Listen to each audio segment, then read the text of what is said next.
Jay-Z performs at Tom Brady's Hall of Fame ceremony. Singer Tyla clarifies her identity again. Chloe Bailey leaves the vegan lifestyle for chicken. Plus, Real Housewives of Atlanta star Kenya Moore has been let go from the show. Hey, critics, welcome to the weekend and welcome back to the Critic Chronicles YouTube channel where you get commentary reviews and tabloid news. I'm your host, Patricia Hartley. Be sure to like this video, subscribe to this channel, and hit that notification bell so you never miss an upload. Well, happy Juneteenth and happy Father's Day weekend. It's Saturday, June 15th, 2024. Hey, critics, it's time to chronicle. As you may have already heard on the show, the BET Awards is on June the 30th.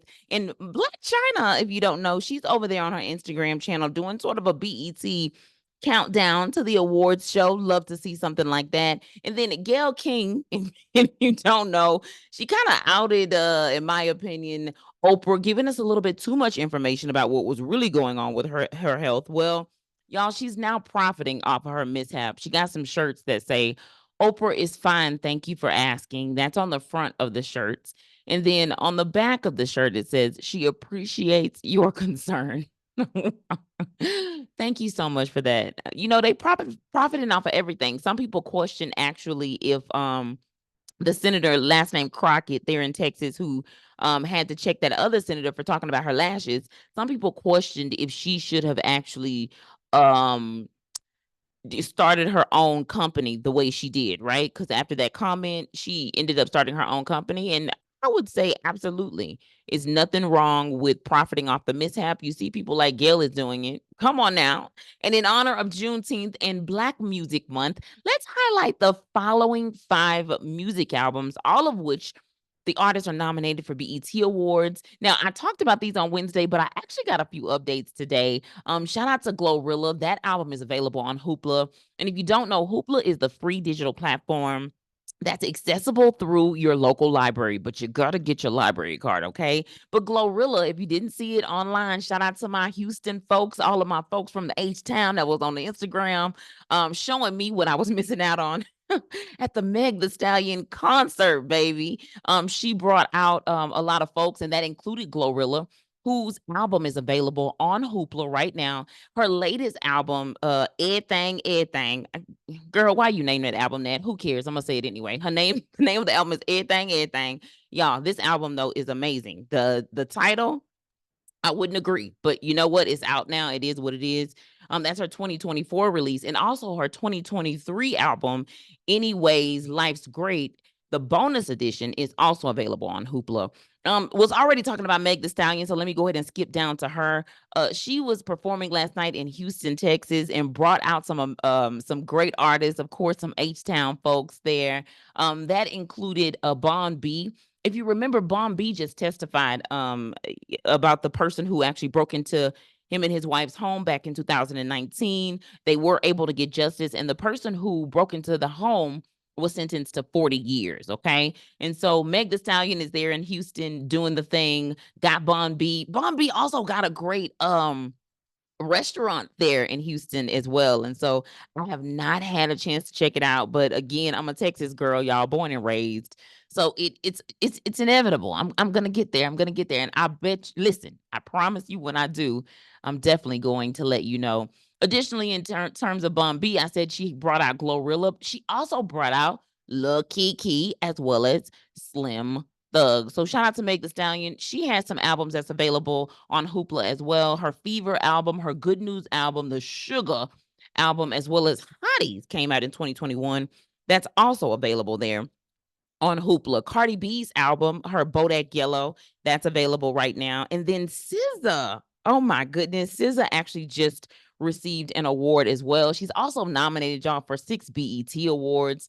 The award that she received is called the Hal David Starlight Award, and it's for her impact in the music industry through her original songwriting. TheGriot.com reports that the speech she gave really did sound amazing. And it said the following. She said that she's been a lot of different people as an artist. She said she's been 200 pounds. She said she's been 130 pounds. I've been someone who doesn't dance at at all on stage, someone that can only close their eyes and look down, someone that is dancing and trying their best.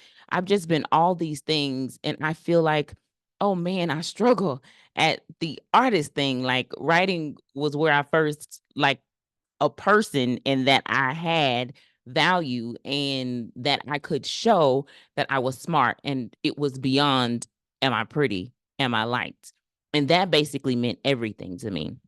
So shout out to SZA for being the recipient of that Hal David Starlight award. Talked about Megan, talked about Cardi B, Nicki Minaj. Her Pink Friday 2 album is actually available on Hoopla. The last time I think when I was talking about it, I think I jumped straight to the fact that she was nominated for the BET Awards, and she was also #1 on that Billboard top female rappers right now list as well. And speaking of rappers, shout out to Remy Ma. Remy Ma just turned 44. She celebrated a birthday with a lavish party that gave Cinderella ball vibes. You know what I'm saying? Some of the party attendees were dressed in characters. I don't know if that was people she hired or other folks, because some of the famous folks that stopped by the party, they weren't in any character suits. So maybe those people were the stepsisters. She had a horse and carriage that was at the party to carry the queen, and a full backdrop that was available for her to take photos.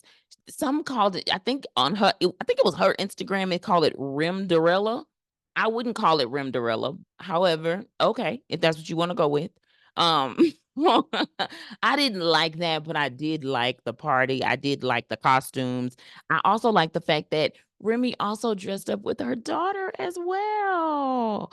Yeah, so shout out to Remy and congratulations on seeing another year, darling, around the sun. And y'all know here at the Critic Chronicles, our goal is to provide quality but juicy content from websites, digital magazines, and tabloids, most of which are sourced from our public libraries. Research from the National Library of Medicine show that there are an estimated 17,000 public libraries nationwide, totaling 4 million visits each day. Public libraries are civic organizations that are committed to providing invaluable resources beyond books that are free and open to the public. Get your library card to access thousands of resources today. Hey, y'all, let's get into this critical news that you can use. Now, I spoke on the previous episode about the White House celebrating Juneteenth, and I forgot to add that the full Juneteenth celebration concert is actually on the Associated Press's YouTube channel.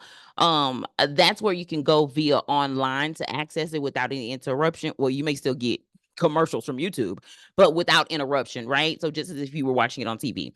That's where all of the Biden clips are coming from. They're showing the president looking lost at times. I think he was just, you know, I don't know. I don't know. Still not as lively, but still lovely. Yeah, we'll say it like that. One of the biggest things though that people was pointing out was actor Billy Porter. He was on the scene, and for some reason, somebody captured a picture of him, I think, kissing Joe Biden's hand. And I know Biden is married and he's a man of a certain age, but that's Billy. Ain't that Billy type? Ain't that his type? Type? Type? Billy got a type. That's his type. White his type. Okay, I'm just messing. I'm just messing. I'm not saying it was anything like that at all. But yeah, Billy, people was wondering, why are you kissing the hand of this president of the United States? It is what it is.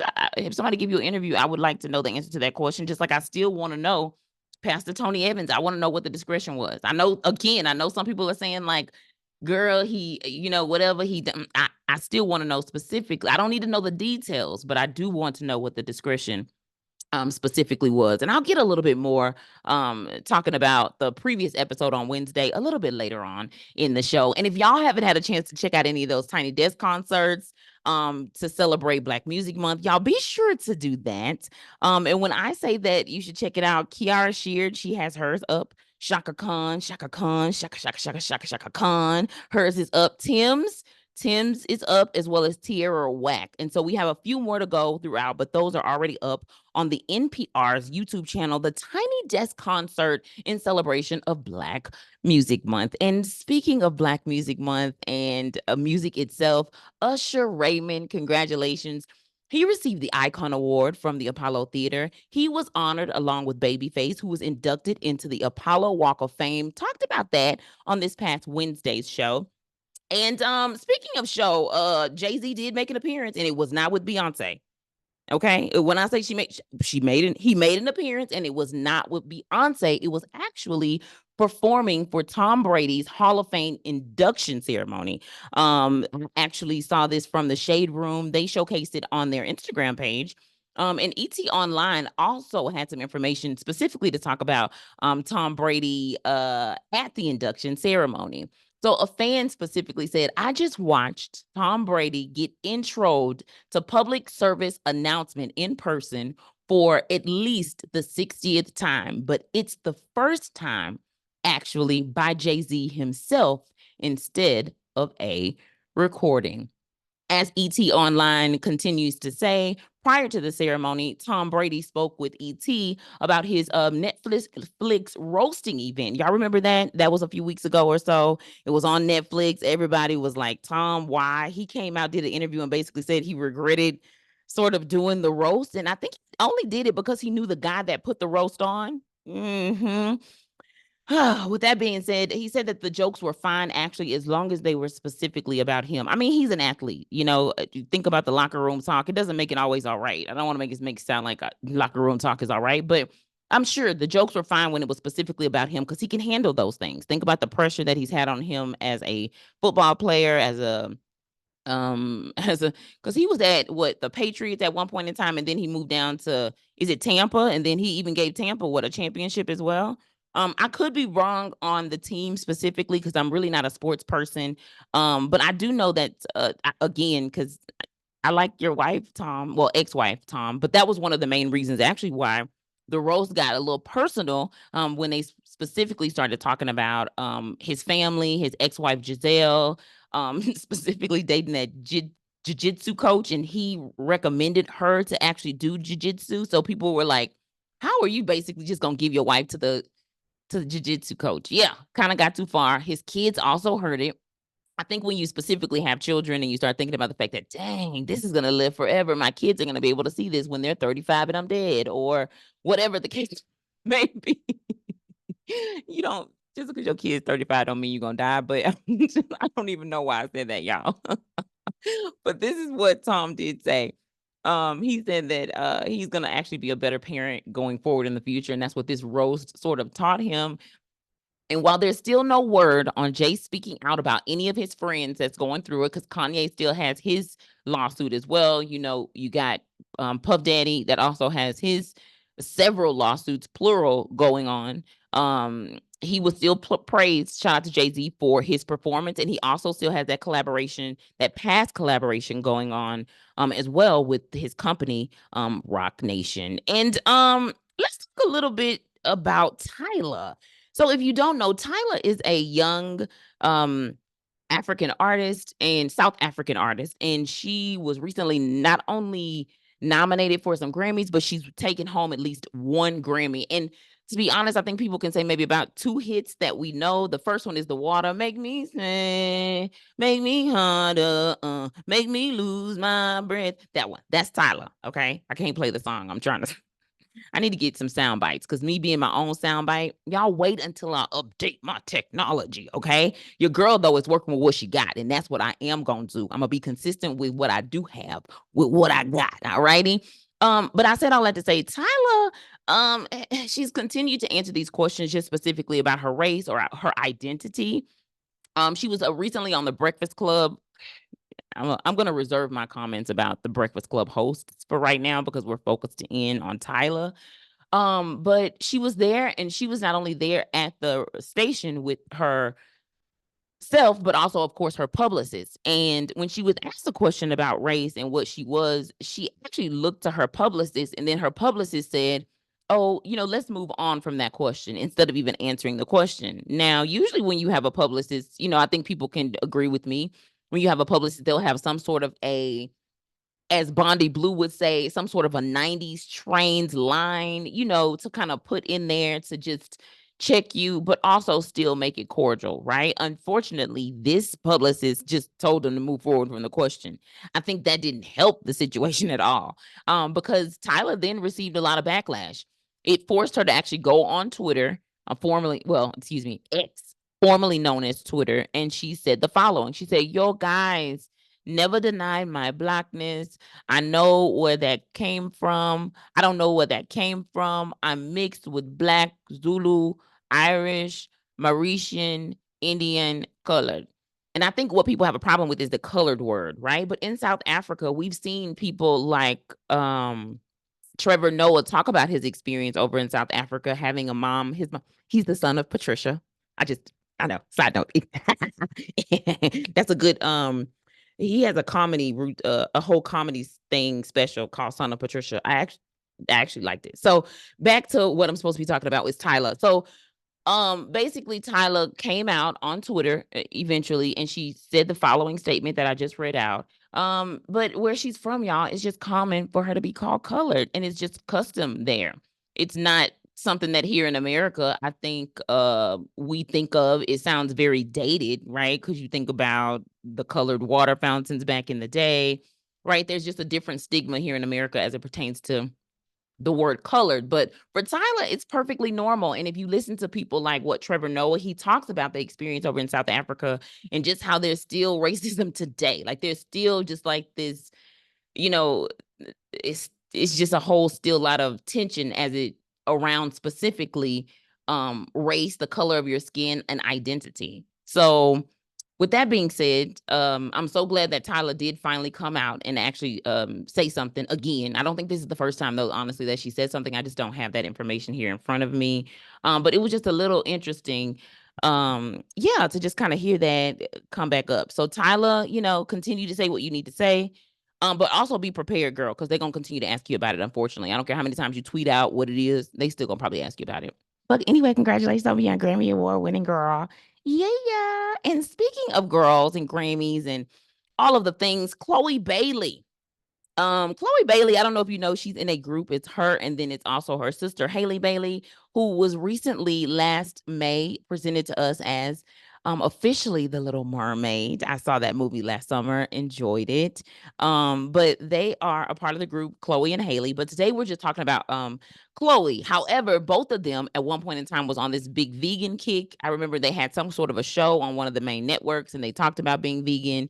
All of the things where she's no longer a vegan, baby. She went live to confirm and say that she now eats chicken. Okay. So after maybe 10 or 11 years of being a vegan, she said she tried it. It made her stomach hurt a little bit, but nevertheless, she broke the vegan diet. So she's back on the meats. And I brought it up because I like the idea of, removing meat from the diet.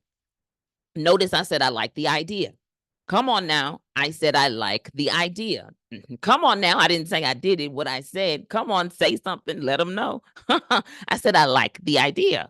But I wonder if I did try to go vegan, if I'll ever want to go back, because I think about people like Chloe Bailey, but also Beyonce, and yeah, but Beyonce, when she did her Renaissance tour film, there was a part in the film where she talked about she has this tradition where she does like a turkey sandwich before she goes on stage or whatever the case may be. And she didn't eat her turkey sandwich or whatever the tradition was. She didn't keep it. I said all that to say at one point in time, Beyonce even was vegan. But again, I wonder if I became vegan, if I would go back. Shout out to Tabitha Brown. I think she's consistent. She's consistent with her veganism. She's consistent with her veganism. And something that I'm so glad is not going to be consistent anymore. I hope to not hear it again really anytime soon, is Jeezy and Jeannie's divorce. It is officially final. If you don't know, that's all she wrote. All righty, it's all she wrote.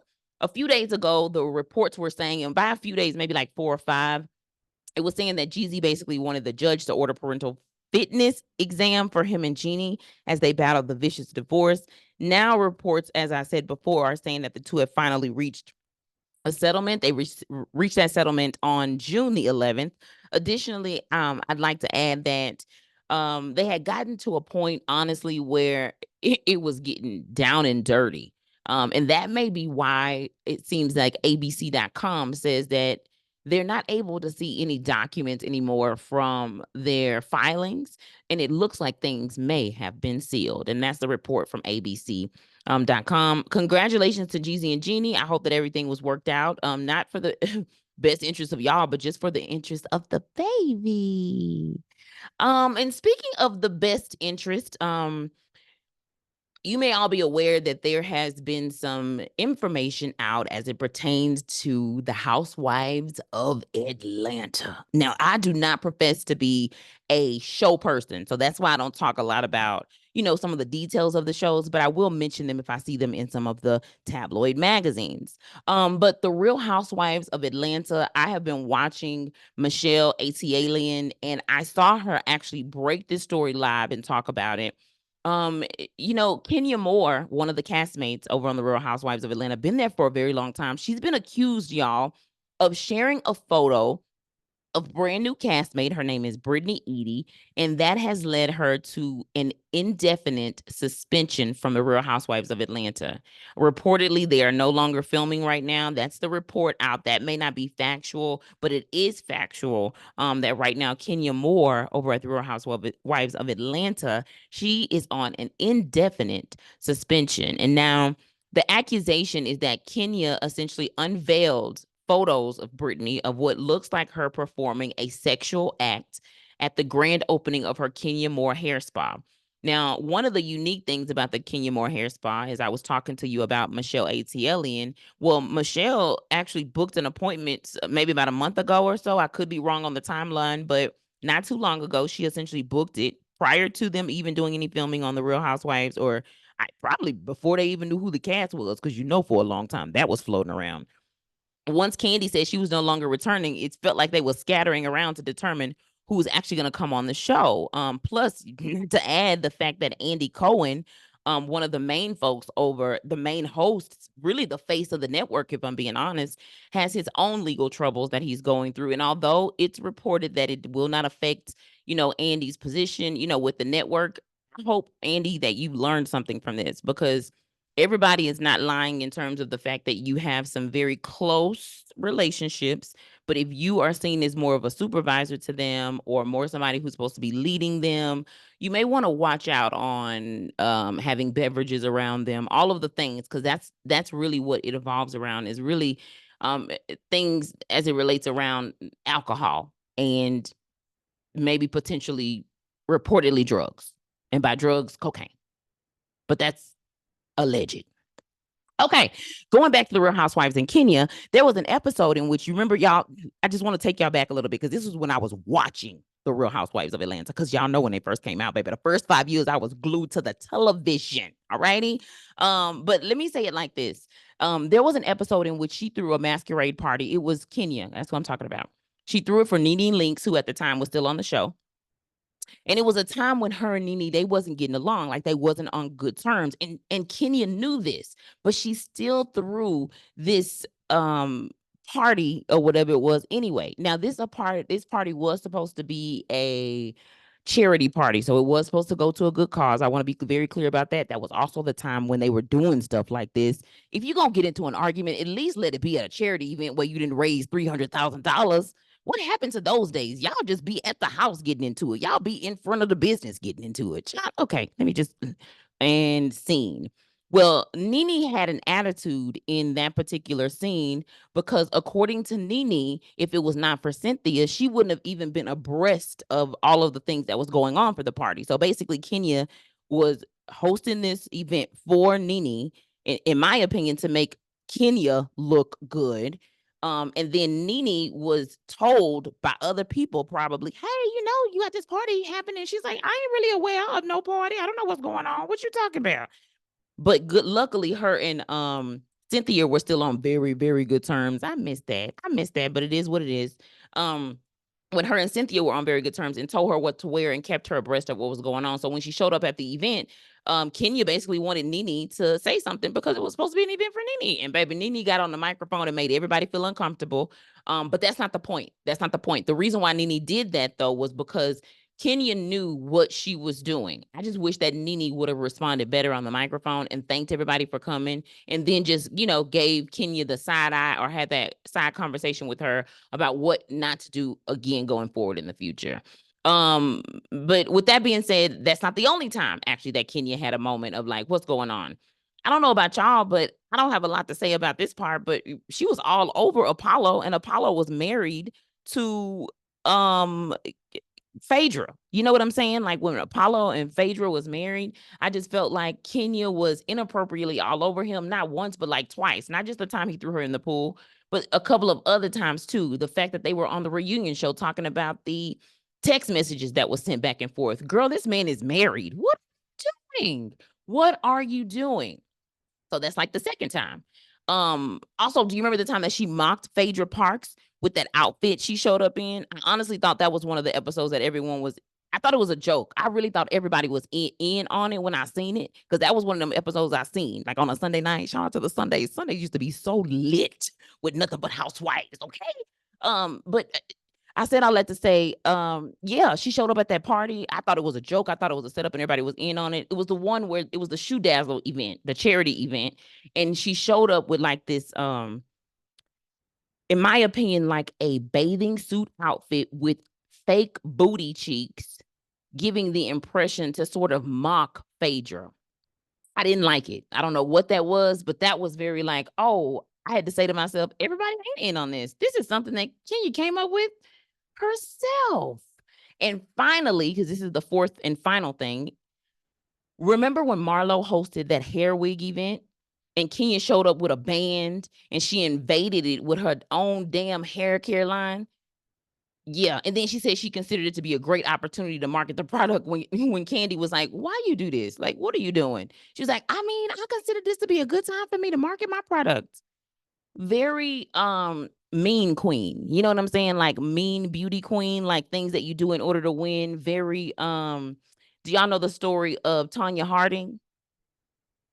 Yeah. Y'all can say I'm being extra, but that.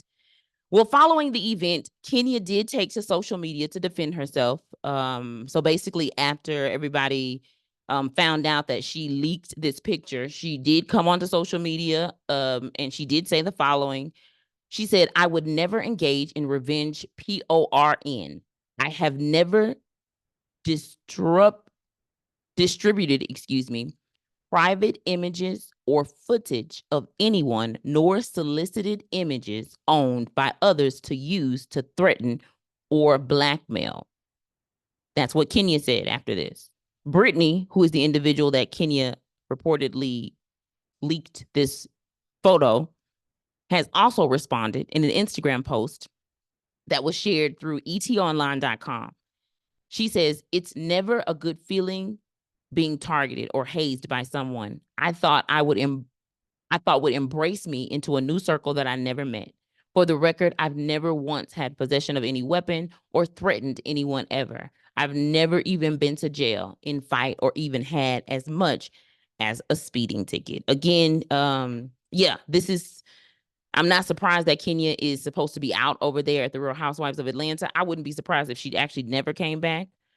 Just because this is not behavior that is just something that's happened one time or two times or three times. Kenya is one of those folks that I don't know. It just feels like it's always sort of a competition when it does not have to be. When it can be, as they say online, instead of a competition, it can be a collaboration. Girl, you are not competing in the beauty pageant no more. This is not that. I know it's real life and there's chess to it instead of checkers, but this, don't get this kind of dirty, Kenya. Do not get this kind of dirty. Speaking of dirty, y'all, I don't have all the news, but I know y'all heard as what's going on over there at Fox Soul with the hosts. It sounds to me like, well, I actually saw the roast that Al didn't really do of Armand. I just didn't see the one that Armand did of Al until there was another YouTuber who actually showed it. So with that being said, I'm going to hold off on that story, but I'm going to say this.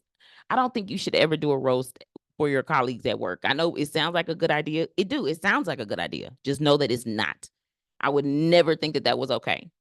They say never to say never. You should never do a roast at work with people that you're going to consistently work with. Ever. Never, ever, ever, ever.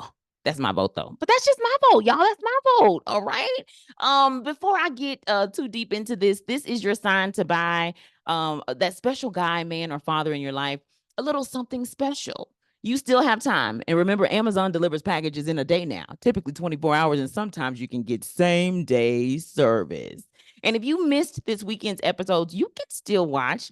On Wednesday, we discussed megachurch pastor Tony Evans stepping down, Babyface getting inducted into the Apollo Walk of Fame, the famous Back That Thing Up getting its own special day there in New Orleans, and also the White House celebrating Juneteenth. Be sure to check out the description box below or review our channel for more critical news that you can use. Thanks for tuning in to the Critic Chronicles YouTube channel, where you get commentary, reviews, and tabloid news. Be sure to like this video, subscribe to this channel, and hit that notification bell so you never miss an upload.